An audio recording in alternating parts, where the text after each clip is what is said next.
Bien-aimés dans le Seigneur, c'est votre humble serviteur, le prophète Samuel Ouanzambi, le fils de l'apôtre Moïse Kassongo. Que le Seigneur Dieu vous bénisse de partout là où vous nous suivez de l'église. La restauration, le prophète de la communauté, la restauration par Jésus-Christ, avec comme visionnaire l'apôtre Moïse Kasson qui est mon père. Je bénis tout le monde de nous avoir suivis de partout. Vous nous suivez sur Prophétique TV, MK TV et Miracle TV. Nzambalola Apambola Bino. Partout, abonnez-vous massivement. De partout, vous nous suivez. Sans oublier Radio Locole TV. Abonnez-vous massivement. Abonnez-vous, partagez cette émission, cette live, et vous serez tellement bénis. Nzambalola Pambola Bino. Tiketena ebisa mutu moko na moment où que c'est le temps de ton miracle, le temps de vivre ta grâce, c'est le temps où le ciel est ouvert. Nazolisa mutu nyoso azola nanga zwanga déjà numéro nanga est simple. Plus 243 81 26 26 à 80. Plus 243 81 26 26 à 80. Et ça numéro nanga bengangai. Nazana minute muke. Nzambe a papa nanga apôtre Moïse Kassongo aza permanent. Le ciel est ouvert. Lole kufongola melayo na yena mission ya ko bimisa mutu moko esika ba chaye, esika ba kangaye, esika ba kundaye, esika ba emprisonnier azo bima wana au nom puissant de Jésus. Nazo lobala mutu tazo la nanga la mama ozala connecté branché. Ça la gymnastique moko. Partagez live, vous partagez à 10 personnes, Zamba localisé yo. Ce qu'on partage à 10 personnes, je te dis Zamba localisé yo. Merci beaucoup ma fille, Naomi, on va dire qu'on partage ici aux Zolanda. Zamba Pambola, yo pe na zomola dossier à mobile na yo solution kala mingite. Akobima na prison na ba condamné pour le problème de viol, moi c'est azo ami balé. Na émission na Paris ici aux Zoya, na ozo la délivrer na combo na Jésus Christ. Naomi qui a boula Zamba Pambola yo. Que le Seigneur Dieu vous bénisse de partout là où vous nous suivez. Nous sommes en direct de Johannesburg. Lola et Fongola Menabino. Adresse Nabi Zawana. Chaque jour, de 7h à 16h, consultation prophétique. Et de 16h à 19h, culte prophétique d'onction et de délivrance. Yali Sekite. Yaka Ozalobi Konayo. Bima Cape Town. Bima Pretoria. Bima Durban. Bima partout. Partout ici, Kaoza Yaka na Jobu, Zambalola ako localisé yo, Zambalola ko pambola yo, Zamba potre Moïse Kassongo akozala lolenge moko na yo, au côté mo ebika mo nzambe na kombo na Yesu Kristo. Tika to fongola émission na prière. Yawe to fongoli live na prière, tika te lola la ekende kozala polele na mutu nyonso aza connecté, na mutu nyonso ako partager na 10 personnes. Zambalola pambola ye na kombo na Yesu. Amen. Je dis merci au grand journaliste Fiston Pelende, Zamba Pambola yo, na bana na ona libota na nyonso, mais pourquoi pas. Je dis encore merci à mon père l'apôtre Moïse Kassongo, l'homme de Kintuki. My God. Zambalola Pambola yo papa, que ton Dieu me bénisse. Je bénis aussi mon évêque, archevêque Artir du ciel, Zambalola Pambola yo, pourquoi pas la restauration sur la Sud-Afrique, Cape Town, partout vous nous suivez. Zamba Pambola yo Paris. J'invite à vous dire, il y a une chose, bino ozan à Paris. Lola et Fungeli bino et Sika Monko Kaka. Na Château Rouge, na Global Express. Ozoluka Maya Miracle, Maya Fire. Et ça déjà et pas ya Patrick Malouavang et la Château Rouge na Global Express. Kene mango zo Maya Fire. Kene mango za stock limité. Kene mango misama na kishati na poto na eza facilité. Nenge ba poussa ni siango peme na yo. Kene mango et pas Patrick Malouavangi. Zwa ba bute na yo 5 10 so mo koleko ya isuste. Zamba ko pambola yo. Zamba ko kamwa akokanisa yo okozwa lobiko na yo. Batu bazo continuer ko témoigner na Maya Fire na Maya Miracle. Yo en Afrique du Sud, yaka na église lelo Maya Fire eza okozwa bikamwa Nzamba ko pambola yo. Je vais lire un verset et puis nous allons laisser le ciel ouvert à tous ceux qui vont nous suivre. Jean chapitre 10, le verset 10. Le voleur ne vient que pour dérober, égorger et détruire. 3 choses. Le voleur ne vient pour dérober, égorger et détruire. Moi, je suis venu afin que les brebis aient la vie et qu'elles soient dans l'abondance. Amen. Que le Seigneur Dieu vous bénisse. Je bénis le Seigneur pour ces versets qui me touchent au cœur. Et Nzambalo la pambola bido. Le voleur ne vient pour dérober, détruire et égorger. Qui est le voleur? Un voleur, c'est quelqu'un, la première des choses, c'est quelqu'un qui prend la chose qui ne lui appartient pas. Qui prend la chose en cachette qui ne lui appartient pas. Un voleur, c'est quelqu'un qui n'entre pas à la porte, mais qui entre à la fenêtre. Alléluia. Un voleur, c'est quelqu'un qui déplace la chose d'autrui et qui s'approprie de ça. Ça, on appelle un voleur. Un voleur, c'est quelqu'un qui n'a rien, mais qui prend les choses d'autrui et qui s'enrichit de ça. Il s'appelle un voleur.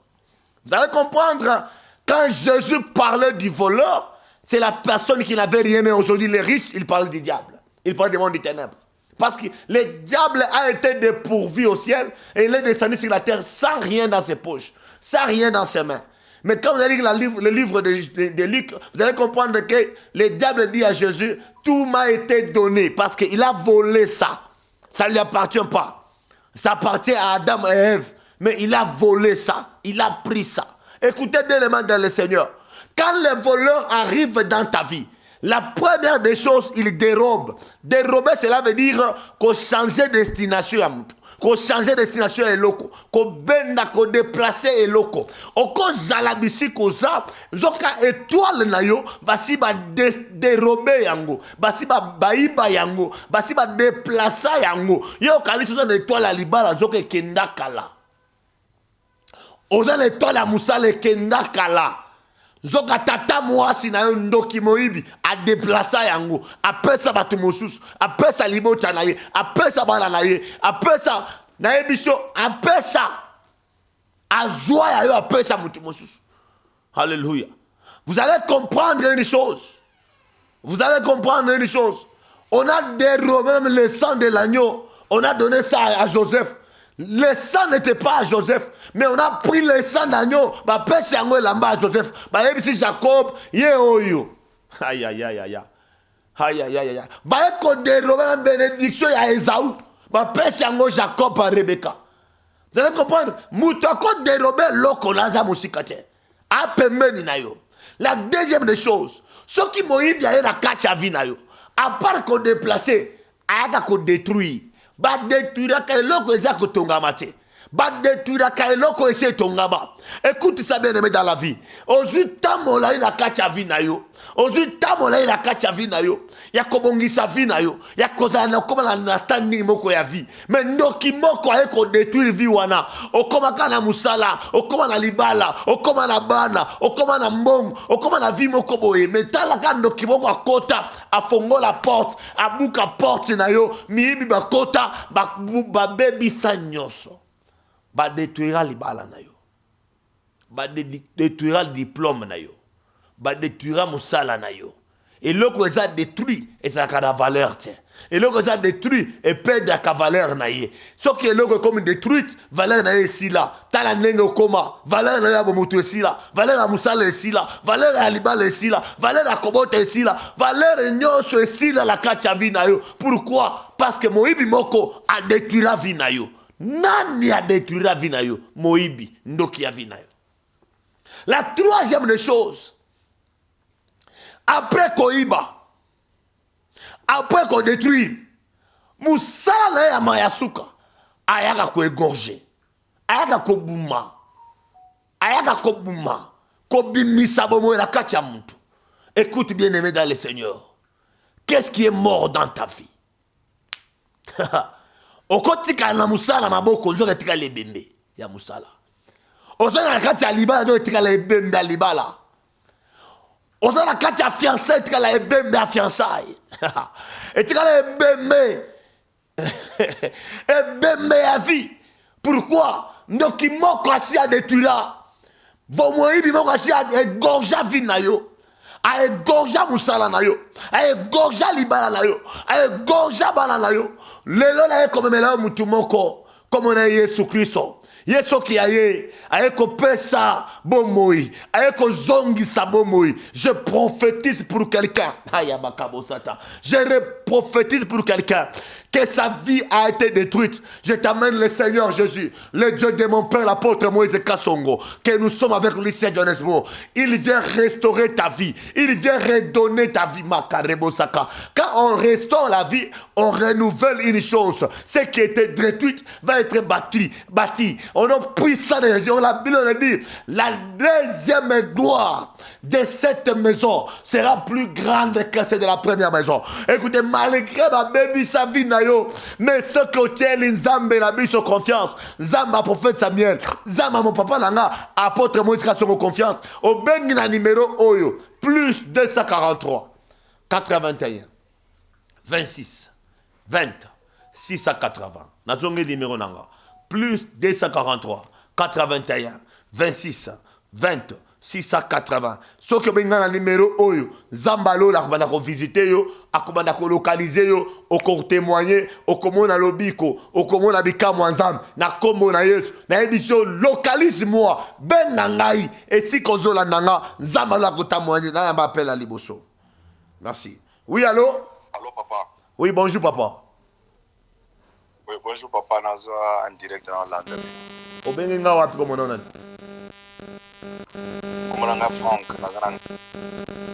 Franck oza en Angleterre. Oui. Mais Franck nazo wana pembe na oza la moninga na ko mona George. Aza wana? Oui, George tozana ya. Pesa nga George. My God. George. Bonjour, papa George. Allô? Aïe, papa George, papa. Yo George. Hein? Aïe, papa George. Ok, papa George yo kanga na yebisa yo. Boza na Franck bozo mituna solution nini bokozwa pour mwasi na yazonga. C'est ça le problème au PC des conseils. Au PC conseil. Mwasi na abimi ça fait 3 semaines. Azwa nyoso. Na moment na zolo ba Franck aza même na misika kolala te. Oui, oui. Ok, yono yebisi benga prophète Samuel. Ozolinga kolakisa chaîne na ngai nde aye komona live oyo. Aza mutema makasi ndo dimate papa. Abandé kondima te. C'est impossible à ndima parce que bas serviteur rebelle basi ba blessa et motema. Mais eloko nazomona papa George. Au lieu de conseiller moninga na yo, il faut le bela vérité. Oui. Soki moi si a moninga na bimi na ndako eza pona yo.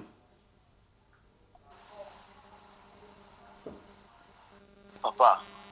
Nani appelle ce conseil papa? Na lobi boy soki moi si a moninga na yo abimi na ndako, c'est à cause de toi. Tango moninga na yo abane ko bima Angleterre ke Allemagne, yo bane ko bima na mwasi na ye.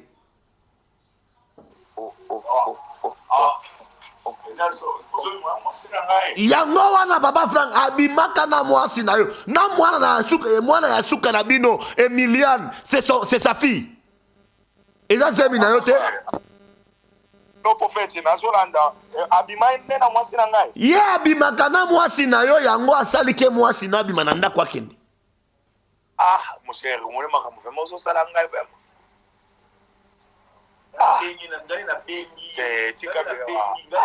George Ozoboya. Ozoboya, hein? Papa. Ye omoni mwana na yo asuka Emiliane wana. Ouais. Aza mwana na ye. Eza zemi ya George. Ah.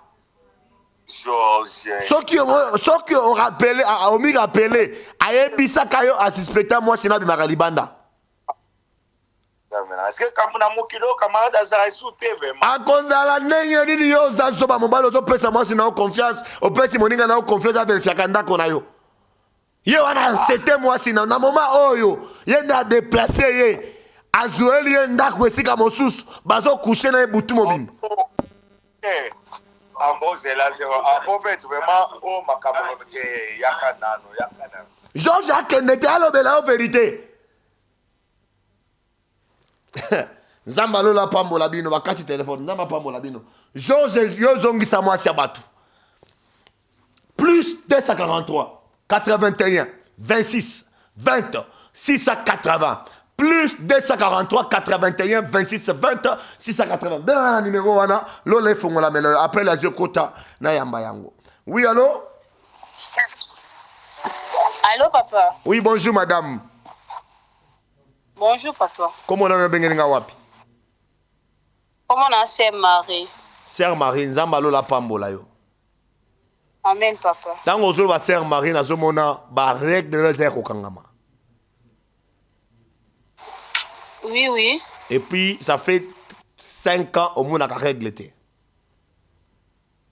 Oh, papa. Yango et ça, les mêmes kobota, na eza passe mobile kimi onandako. Vraiment, papa, n'habite ma comme Nazoyoka kombo ya Jeannette Kabea. Jeannette Kabea, zanan. Oh, papa, je n'ai qu'à bien grand sœur nangai. Grande sœur na yo, aiba yo sous-vêtement na yo. Jésus. Azwa sous-vêtement na yo akenda travailler ngo na molimo batiango na se ya mai. Na bandundu. Jésus. Papa nangai. Grande sœur na yo liba na ekufa 3 fois. Oui, papa. O mema ye na poto. Mais a comment la poto a comme ennemi na otina maman na zola bosola na yete. Papa, n'habite kaka bongo ndenge ozolo. Mais na zolinga na sunga yo ba règle wana efungwa mozana mai na maboko na verre wana. Papa nazana mai, na simi mai papa yango. Simi mai. Aussi mi mai. On diminza ma poto Moïse Kasongo. Papa nanzimi nzamba papa nanga. On diminza mbe ya restauration. Papa nanzimi nzamba ya restauration papa na pamboli mai oyo ezala mai ya faya kobanda sikoyo ekangola nyonso ekangama la vie ya mwana na ngai na kombo na Yesu Kristo na libere vi na ye. Amen. Mela mai wana. Amen. Mela wana po kanga na libumu na yo ezala biloko elingi esalema sikoyo. Il y a un miracle qui va s'opérer à ce moment. Il y a un miracle qui va s'opérer. Papa. Mela mai wana nengo zo mela zelo ko zo salema. Papa libumu pasi papa. Libumu pasi kangango makasi. Papa libumu. Kangango makasi. Papa libumu pasi. Fire ekota na bisika wana. Fire ekota na bisika wana. Fire ekota na kombo na Yesu. Papa libumu papa na ngai. Papa. Ndenge nazoloba. Nazo libere libumu wana. Makile zobima yo sur place. Kobanga te. Kanga libumu na kolachete. Matele masoka. Matele mokaria basata. Zatunda bahanda. Mairebo kayaba. Na banda li fire. Ekota na libumu na komo na Yesu Kristo. My God. Oui. Papa na mwana makile papa. Makile bibi. Papa na ngai. Fana na se bima. Babula makile ko bima yo. Zamba pamola yo. Fana na se komela kisite. Zamba pamola komela kisite mela kamai. Zamba pamola yo. Na yo ke restaurer o ba bebisa. Ondo qui a famille na bebisa. Benanga na numéro plus 243 81 26 20 680. Benga na numéro benga bapele zokota. Benga plus 243 81 26 20 680. Benga na numéro oyo. Lola efongola mela yo. Lola ezala pona yo. Lola etambola pona yo. Zamba kanisa yo. Benga na numéro oyo. Plus 243 81 26 20 680 numéro nanga téléphone lole kofongola melayo okomona lobiko na yo na ebisio bana joburto zala ebele lelo na koebisa bino koratete na ya m'appelle oyo. Oui allô? Oui allô papa. Oui bonjour papa. Allô papa. Oui bonjour papa. Bengelinga wapi comment on en? Dans en Belgique. Comment on en? Wilson. Papa Wilson zama pambola yo. Amen papa. Nazo mona tango zolo ba komba Wilson zama bisanga za pasteur. Oui, oui. Amen, et ça amen, fait amen. plus de 12 ans ça la kanzam. Amen. Maintenant no sozo sala wana on a problème moko zo tungisa o muto lo ki ba prophète. Au monde même ba prophète à makasi. mais bazozo alobi côté. Ouais, amen, amen. Nazomona ozana na problème de faiblesse sexuelle. Ouais, amen. Parce que amen, kimobali na bandi ko konde komi muke makasi okola mwana muke. Ouais, vraiment. Mais on dit minza apôtre Moïse Kasso. Amen. Sur place, nazala makoki ya kobondela opozo alobiko. Amen. Sur place, nazala makoki kobondela ozo alobiko. Et puis nzoto na kozonga normal. Na ko témoigner papa. Zwa mai na verre na bondela. To na mulangi soko zanango. Madame yela ngamai. Basala mbango meiti la ngaizo sila, basala mbango. Ouais, nasim. Nzambe na pamboli mai oyo ezala mai ya faya. Kobanda siko ekangola, ezongisa nyonso normal. O moyibe ayiba, ezonga na kombo na Yesu, na restaurer yango na kombo na Yesu Kristo. Amen. Mela mai wana. Amen. Osili siko mela. Ouais, na mel papa. Simba kimubali na yoko yoka sonite. Ouais, nasimbi. Nazo restaurer kimubali na Nzambe. Kobanda siko Yesu alobiko. Azala restaurer na kombo na Yesu. Na libere fire na yo Nzambe. Eke ndeko simba nzoto na kimobali. Atato la bonene na yo. Eba na kozonga normal. Eba na kozonga normal. Makasi ekota. Makasi ekota. Puissance ekota. Fire ekota. Chaleur ekota. Na kombo na Yesu Kristo. Amen. Papa. Etelemi ko? Etelemi hein? Nzamba pambola yo. Exact. Etelemi to etelemi te. Etelemi. Etelemi hein? La soka eseke babiloko bosana gezakandi aventure. Soka eso. Zambe na ngai. Nzamba pambola yo, nzamba pambola. Benga nga après émission nzamba kanisa yo. Plus 243 81 26 26 80. Benga nga na numéro oyo nzamba lo akopambola yo. Naza minute muke na komi na suka live na ngai. Bana Johannesburg na ebisi bino toza awa. Bana Cape Town toza na Joburg, na Joburg déjà. Nzamba kopambola bino. Boya na adresse zo de ka Sewana. Nzamba kopambola bino, nzamba kotambola bino. Benga nga na plus 243 81 26 26 80. Je vous rappelle, Bana Paris, Bokoma na Château Rouge et pas Patrick Malavangi, la grâce est là. Maya Faya Ezawana, Kende Kosuma Maya Faya Nayo, Nzamba Kopambola Bino, na ebisi bino kozanga te Bana RDC jeudi kozanga te na Bumbu Avenue Souvenir numéro 133 bis na Wenziatamak na église restauration Bumbu. Faya kozala wana boya ebele lola ekofongola bino nzambe ya lola akopambola bino tika na pambola mutu nyonso lola efongola mela mutu nyonso alandinga na tongo lelo nzambe akende komona bikamwa na yo na kombo na Yesu Kristo amen.